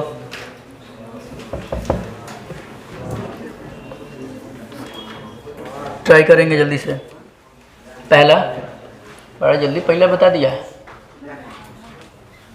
अभी तुमको मार्क बेहोश कर दूंगा जहाँ जाने की बात की है। तो मैं क्या बोल रहा हूँ, 2.5 घंटे क्लास है ना, तो 2.5 घंटे तक हिलना नहीं है। अरे बारात जाना है तो तुम बारात में नहीं जाओगे तो बारात में हुआ क्या, तुम्हारी शादी है नहीं, सवलिया हो। नहीं नहीं, अभी जाना, रुक जाओ, अभी गैप दिया जाएगा, तब बात करके तब जाना। अबे चुप रहो, तुम्हें को जाके वहाँ परेशान करना है क्या? 5 बजे गाड़ी निकलती, 5 बजे पहुँचोगे तभी चले जाओगे। चुप रहो एकदम। पहले क्वेश्चन करो जल्दी से, 2018 का क्वेश्चन है, कौन सा ऑप्शन होगा जल्दी बताएं भाई। सेकंड, तुम लोग बिना किए किसी को बता दे रहे हो, जल्दी ट्राई करो।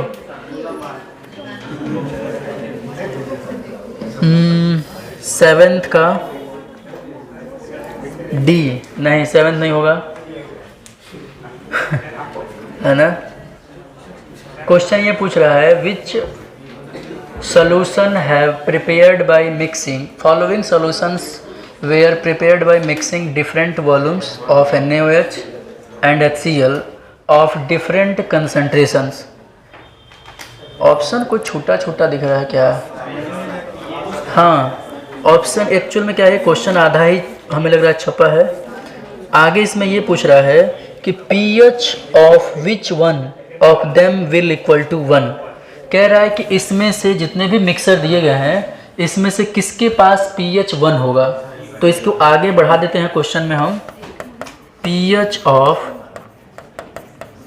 विच वन, आगे क्या बोल रहा है क्वेश्चन में, ऑफ देम विल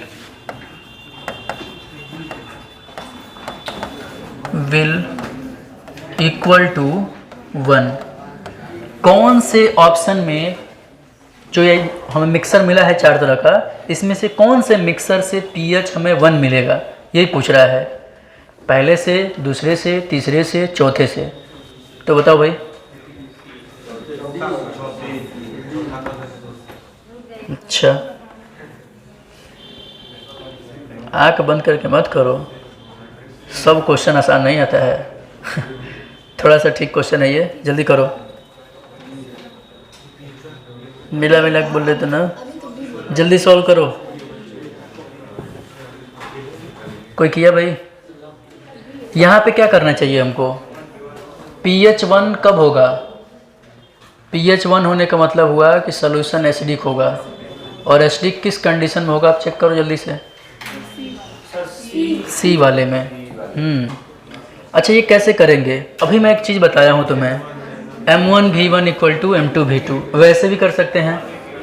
और ठीक है, सुनो, pH 1 करने का सेंस ये है, pH 1 निकालना है तो इसको थोड़ा सा अगर हम मैथमेटिकली सॉल्व करें। देखो, पहली चीज़ तुम्हें बता दे रहे हैं, अगर हमें जल्दी जल्दी क्वेश्चन कर रहे हैं तो हम तुम्हें जो बताए हैं वैसे ही करना। M1V1 इक्वल टू M2V2 कर लो।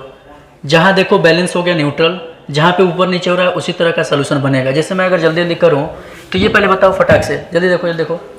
अगर मैं, ये है क्या है, वॉल्यूम है, ये क्या है, मोलरिटी है, तो मैं अगर इसको सॉल्व करूँ तो क्या हो जाएगा? देखो तो 60 m है, वॉल्यूम है, और मोलरिटी है 10, तो ये हो जाएगा 60/10। और इसको करें तो क्या हो जाएगा? 40/10। अच्छा, इसको सॉल्व करो तो क्या हो जाएगा? ये 6 हुआ, ये 4 हुआ। सर इसमें तो B होगा ना? अच्छा, B 1 के बराबर आ रहा है। B 1 के बराबर आ रहा है? नहीं, रुक जाओ, ऐसा है, तुम्हें मैं डिटेल में ही बता देता हूँ, ठीक ना? अभी कई लोग कंफ्यूज हो जाएंगे, इससे अच्छा है इसे डिटेल में ही कर लेते हैं। देखो इसको कैसे करेंगे। पहली चीज़ ये बताओ, किसी भी मिक्सर का अगर हमें पूछा जाए कंसंट्रेशन बताइए, कंसंट्रेशन निकालना जानते हो ना? ये क्या फॉर्मूला है थोड़ा ये बताओ। NV, ऐसा हम बताए होंगे शायद तुम्हें, NV equal to N1V1 minus N2V2। जब एसिड बेस होता है तो, एसिड होता है तो प्लस करते हैं, और बेस होता है तो प्लस करते हैं। तो ये है किसी एसिड के लिए, ये है किसी बेस के लिए, और ये है उस फाइनल सॉल्यूशन का नॉर्मेलिटी इनटू वॉल्यूम। ये फॉर्मूला बताया गया है। अब ये बताइए कि यहाँ पे अगर HCl की बात करें, NaOH की बात करें, HCl, NaOH, HCl, NaOH, HCl, NaOH, इन सब का वैलेंसी फैक्टर 1 होता है क्या? तो क्या मुझे N1V1 के जगह पे मैं ये भी लिख सकता हूँ, MV equal to M1V1 minus M2V2, ऐसा लिख सकते हैं? क्योंकि हम लोग पढ़े हैं normality equal to molarity into valency factor, और अगर ये 1 हो गया तो क्या normality and molarity same same हो जाएगा? तो सब में HCl हो चाहे NaOH, सबकी वैलेंसी फैक्टर 1 ही है। इसीलिए हमने नॉर्मेलिटी इंटू वैलेंसी फैक्टर की जगह पे मोलरिटी इंटू वैलेंसी फैक्टर कर लिया, और यहाँ भी वही चीज़ कर लिया। अब ये बताओ, इसी चीज़ को मैं लगा दूँ, थोड़ा सोच के बताना। ये हमारे पास एक मिक्सर है, अब इस मिक्सर के अंदर मैं कंसंट्रेशन निकालना चाहता हूँ, तो क्या इजीली नहीं निकल जाएगा? ये मतलब सिंपल सी बात है। यहाँ पे अगर मैं इसको ऐसे कर दूँ, थोड़ा सा देखो इधर आ जाओ, ये फार्मूला लगाना। अगर मैं इसको ऐसे लिख दूँ, MV equal to M1V1 minus M2V2, और अगर मैं इसको लिख दूँ M equal to M1V1 minus M2V2 by V resultant, ठीक है? तो यहाँ से क्या हमको पता चलेगा? इस सॉल्यूशन की मोलरिटी पता चलेगी। क्यों भाई, यही नहीं पता चलेगा? तो पहले इसको हम ट्राई करें, थोड़ा देखते हैं क्या क्या होगा। सॉल्व करो तो मोलरिटी बताओ, 10 है, 1/10 है, वॉल्यूम 60 है, तो क्या हो जाएगा? 60/10 माइनस, बताओ 40/10, और नेट वॉल्यूम क्या होगा?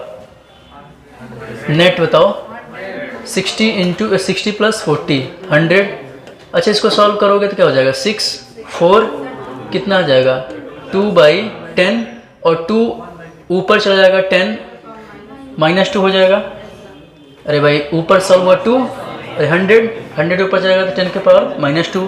तो यहाँ पे आ गया मोलरिटी हमें 2 × 10 के पावर -2। अच्छा एक बात बताओ सॉल्यूशन का नेचर कैसा होगा एसिडिक की बेसिक, पहले ये बताओ हमको सॉल्यूशन का नेचर एसिडिक होगा कि बेसिक?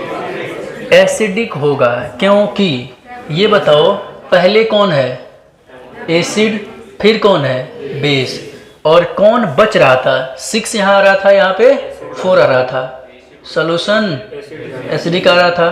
तो ये कंसंट्रेशन किसका होगा एसिडिक सॉल्यूशन के लिए, मतलब ये मोलरिटी किसका आया है H+ आयन के लिए। क्यों भाई? और मोलरिटी का मतलब क्या होता है भाई? मोलरिटी का मतलब होता है कंसंट्रेशन, और कंसंट्रेशन किसका H+ आयन का। ये जो हमने निकाला है ये है कंसंट्रेशन ऑफ H+ आयन। और H+ आयन का कंसंट्रेशन अगर तुम्हें पता है तो क्या यहाँ से pH नहीं निकल जाएगा? निकाल लेंगे। क्या फॉर्मूला होता है pH - log H+ आयन। और pH की बात करें तो यहाँ पे हाइड्रोजन आयन का कंसंट्रेशन रख दो तो हो जाएगा -log 2 × 10 के पावर -2। इसको सॉल्व करेंगे तो हो जाएगा log -log 2 प्लस log, हाँ -2 आगे ला दो कोई दिक्कत नहीं है, -2 आगे ला देंगे तो इसको ऐसे लिख दें क्या माइनस हो जाएगा यहाँ पे -2 log 10, log 10 1 हो जाएगा, 2 बच गया और log 2 की वैल्यू क्या हो जाएगी 0.30। ये माइनस हटा दो, माइनस नहीं रहेगा, कहाँ गया भाई? ठीक है ठीक है भाई देखो तो ये हो जाएगा 0.30 होगा। तो गड़बड़ हो गया क्या भाई?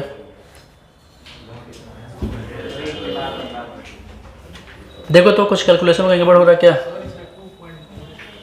हाँ 2 पॉइंट समथिंग आएगा, माइनस हो गया यहाँ पे, फिर हो गया -log 2 -2 log 10 2, हाँ 2 पॉइंट समथिंग आएगा। हाँ ठीक है भाई, यहाँ पे माइनस रखते हुए अगर हम क्या करें थोड़ा सा देखो तो, अगर हम इसको देखें 0.30 हो गया और ये हो गया -2 -0.30, ऐड कर दें तो क्या हो जाएगा समथिंग कितना आएगा भाई 2.30 आएगा, माइनस साइन के साथ pH आ गया क्या?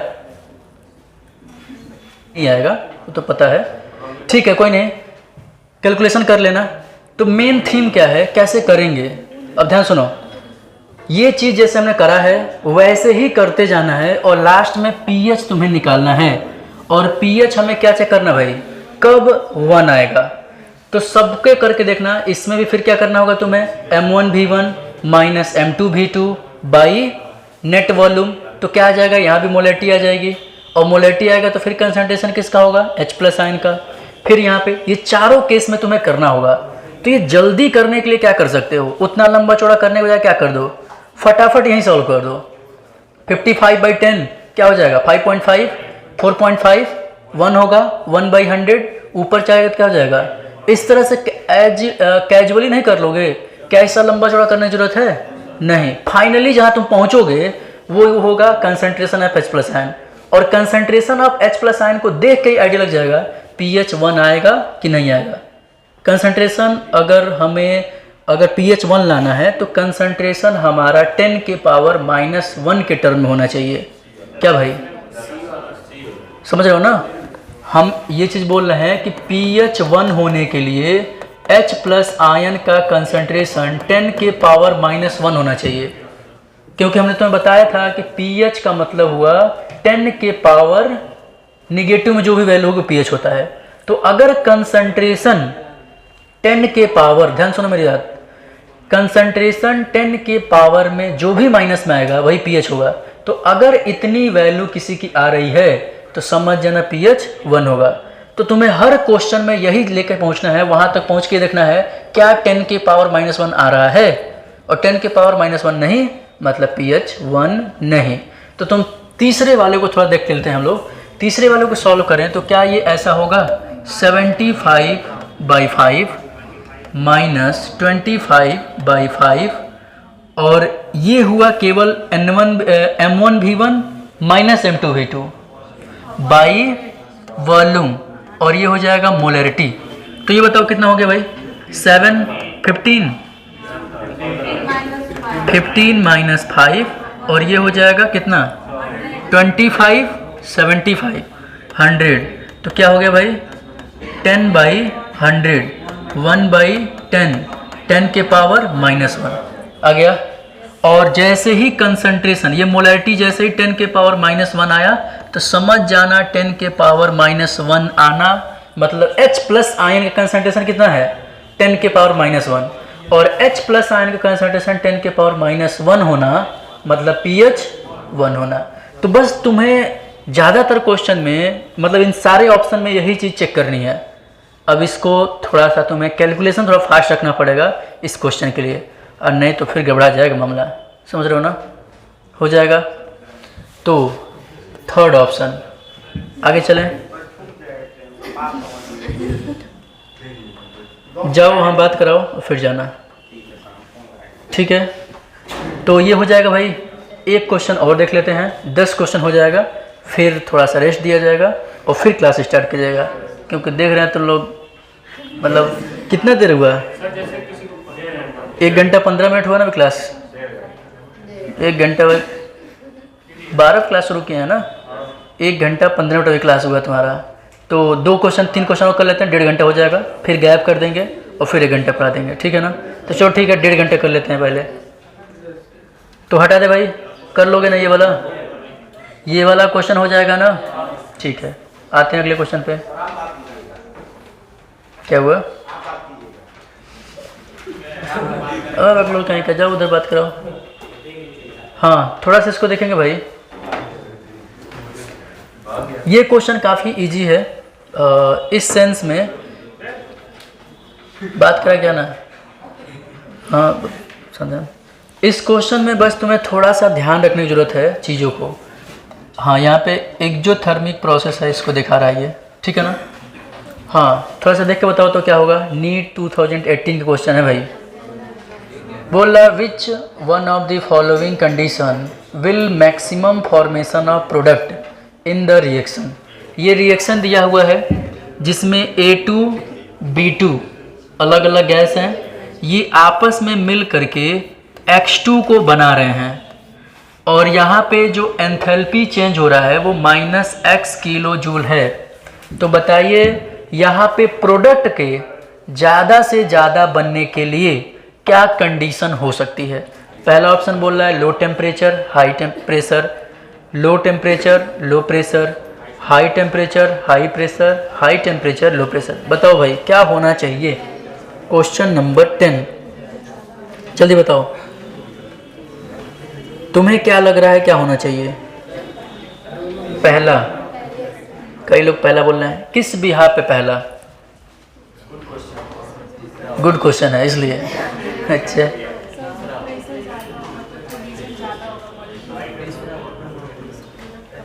दो बातें सुनो पहले। देखो पहले तो ये देखो कि ये प्रोसेस कैसी है। A2 B2 मिल के बना रहा है X2 और यहाँ डेल्टा H तुम्हें दिखाया जा रहा है डेल्टा X किलो जूल।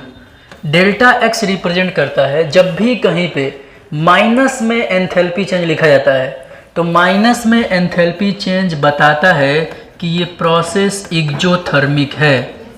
क्या बोला, जब भी एंथैल्पी चेंज निगेटिव होगा तो वो एक्जोथर्मिक बताता है। एक्जोथर्मिक का मतलब जहाँ पे हीट निकल रहा है, जिस प्रोसेस में हीट निकल रहा होता है उसको एक्जोथर्मिक बोल देते हैं। और अगर कहीं डेल्टा H की वैल्यू प्लस में है तो इसको बोलते हैं कि ये एंडोथर्मिक होगा। समझ रहे हो भाई। एंडोथर्मिक का मतलब है ऐसी प्रोसेस जिसमें हीट इन्वॉल्व हो रहा हो, हीट यूज किया जा रहा हो। अब थोड़ा खुद तुम सोच के बताओ, A और B रिएक्ट करके X2 को बना रहे हैं और जब ये X2 बन रहा है तो ये हीट निकाल रहा है।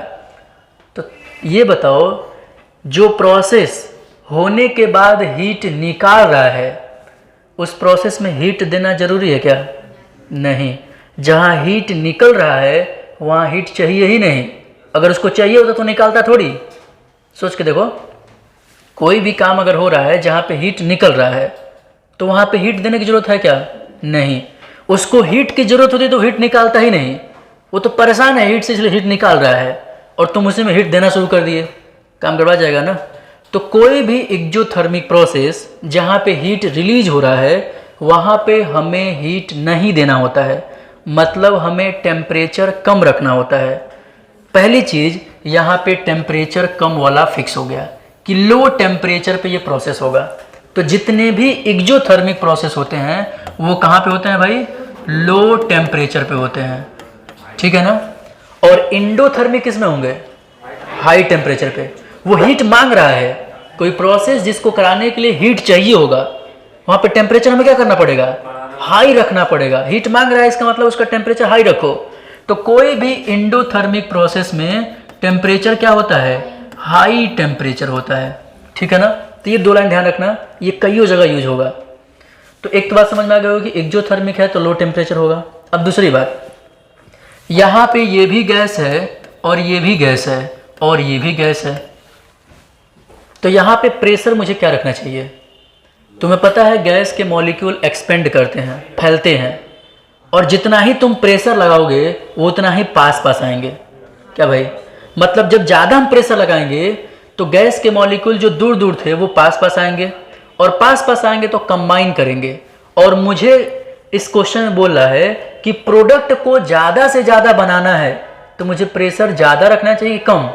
हम प्रेशर ज़्यादा रखेंगे तो ये दोनों मॉलिक्यूल पास पास आएंगे, और पास पास आएंगे तभी ये कंबाइन करके H2 को बनाएंगे। मतलब अगर गैस के मॉलिक्यूल का एसोसिएशन करना है, जोड़ना है, तो मुझे प्रेशर हाई रखना पड़ेगा, और अगर मुझे गैस के मॉलिक्यूल को तोड़ना है तो प्रेशर कम रखना होगा। तो यहाँ पे दोनों जुड़ करके एक को बना रहे हैं, मतलब यहाँ पे प्रेशर क्या होना चाहिए? हाई होना चाहिए। तो यहाँ पे प्रेशर हाई और लो टेम्परेचर वाली कहानी होगी, पहला ऑप्शन। चल जाएगा भाई? हो जाएगा ना? चलो अगला क्वेश्चन। ये क्वेश्चन बहुत बढ़िया है, इस तरह का कराया भी गया है क्वेश्चन। चलो जल्दी करो, 2 मिनट जल्दी करो। तो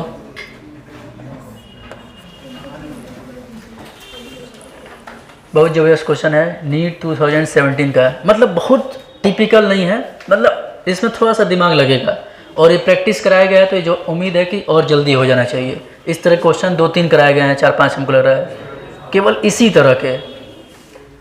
जल्दी करो, कौन सा होगा?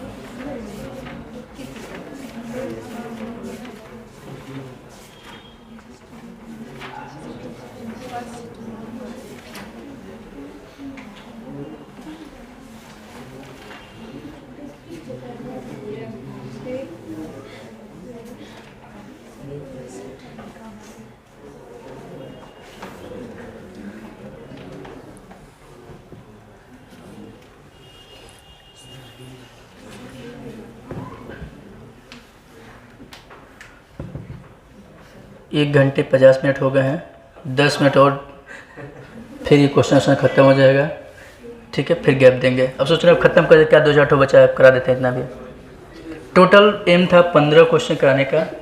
देखो इसको एक्सप्लेन करके नहीं कराया जाता, नहीं तो फटाफट हो जाता है, मतलब जस्ट हो गया ऐसे करा दे। अब इसमें समझाने का मतलब ये है कि चीज़ें डिटेल में चली जाती हैं, और ऐसे ही करना भी चाहिए कि तुम्हें क्वेश्चन के अगल बगल की बातें फिर से तैयार हो जाए, ठीक है ना। तो कौन सा होगा भाई? ये टेस्ट में शायद क्वेश्चन दिया गया था क्या? तो ये टेस्ट में आया हुआ क्वेश्चन है, तो उम्मीद है कि तो सब लोग कर लेंगे। क्या है, पहला कि दूसरा?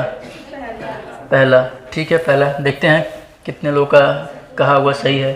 तो देखो जब भी इस तरह क्वेश्चन आए तो जब भी तुम्हें सॉल्व करना हो तो देखो यहाँ पे साफ साफ क्या लिखा है कि the equilibrium constant of the following are, 3 reaction दिए हैं और तीनों रिएक्शन का इक्विलिब्रियम कांस्टेंट दिया है K1, K2, K3, ठीक है ना भाई।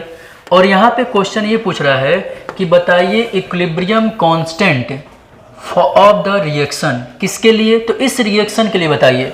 तो पहली चीज़ ध्यान सुनो, ऐसे जब भी क्वेश्चन आए तो पहला काम होना चाहिए जिस रिएक्शन के लिए पूछ रहा है उसके हिसाब से काम करो। जैसे मान लो कि मुझे इसके लिए पूछ रहा है तो पूछ रहा है 2NH3 प्लस 5/2O2 और 2NO प्लस 3H2O। इस इक्वेशन के लिए हमें सॉल्व करना है और इसका हमें पूछ रहा है K क्या होगा। तो मैं मान लेता हूँ इसका K जो भी आएगा K डबल डैश कह देता हूँ। इसको कैसे निकालेंगे, तो देखो जब भी इसका क्वेश्चन आए तो सबसे पहला काम कि जो जो लेफ्ट साइड में है और जो जो राइट साइड में है उन्हीं को उस साइड करना शुरू करो। तो पहले बताओ इस रिएक्शन में मुझे NH3 किधर चाहिए, लेफ्ट साइड, और इसमें देखो कहाँ पे NH3 है, पहले वाले में NH3 यही ना है, और वो किधर है, राइट साइड में है। तो मुझे पहले क्या करना चाहिए, मुझे इसको लेफ्ट में चाहिए, तो इसको क्या कर दो, पहले पलटो इसको। तो पहला इक्वेशन पलटेंगे, तो पहला पलटेंगे तो क्या हो जाएगा 2NH3 चेंज होगा N2 प्लस 3H2 में।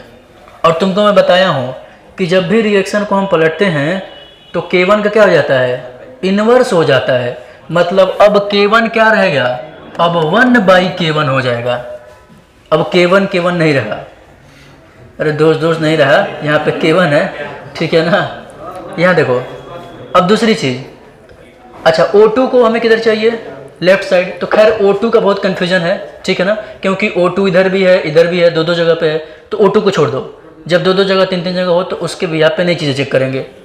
NO को देखो, NO किधर चाहिए, राइट में, और NO किधर है, राइट में है, और 2 ही NO चाहिए और इसमें भी 2 ही NO है। तो इसको कुछ नहीं करेंगे, इसको ऐसे नोट कर दो।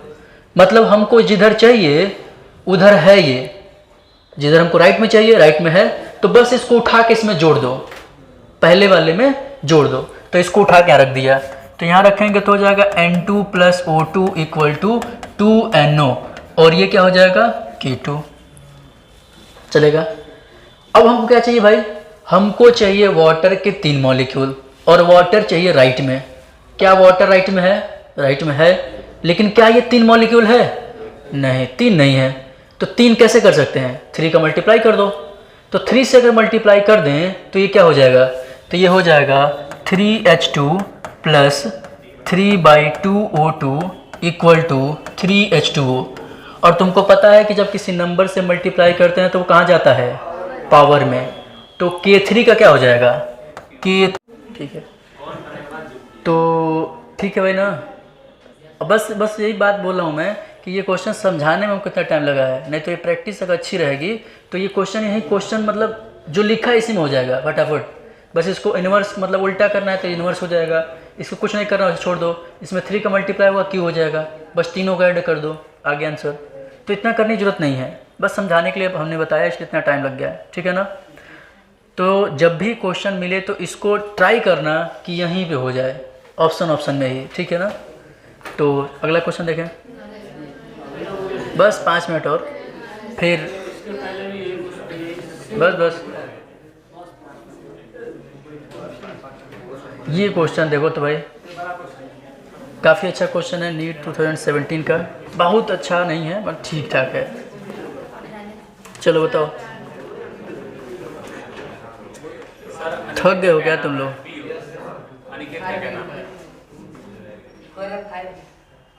क्या हुआ?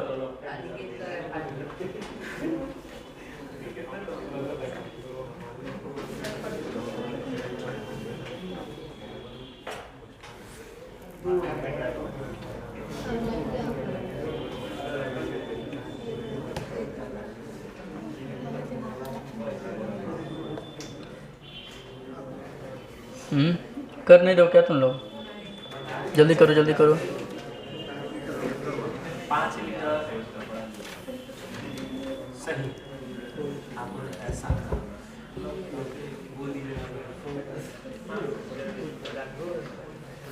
चलो कुछ थोड़ा सुन लो फिर क्वेश्चन बताते हैं। सुनाइए। एक दोस्त हैं, उनका कहना था कि मेरा नाम जरूर लीजिएगा, तो वो ये लिखे हैं। नाम जरूर लीजिए। हाँ, और 2 साल बाद मतलब मुलाकात हुआ था कल उनसे, थोड़ा झगड़ा हो गया था। झगड़ा और नहीं हो गया था, पढ़ाते हैं वो भी। तो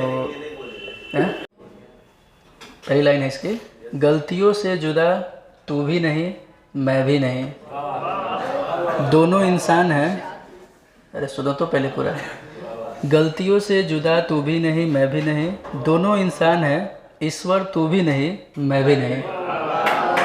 आगे सुनो, आगे सुनो, थोड़ा लंबा है। तू मुझे और मैं तुझे इल्ज़ाम देते हैं मगर, तू मुझे मैं तुझे इल्ज़ाम देते हैं मगर, अपने अंदर झांकता तू भी नहीं मैं भी नहीं। ठीक है, आगे आगे। गलत फहमियों ने कर दी दोनों, गलत फहमियों ने कर दी दोनों में पैदा दूरियां।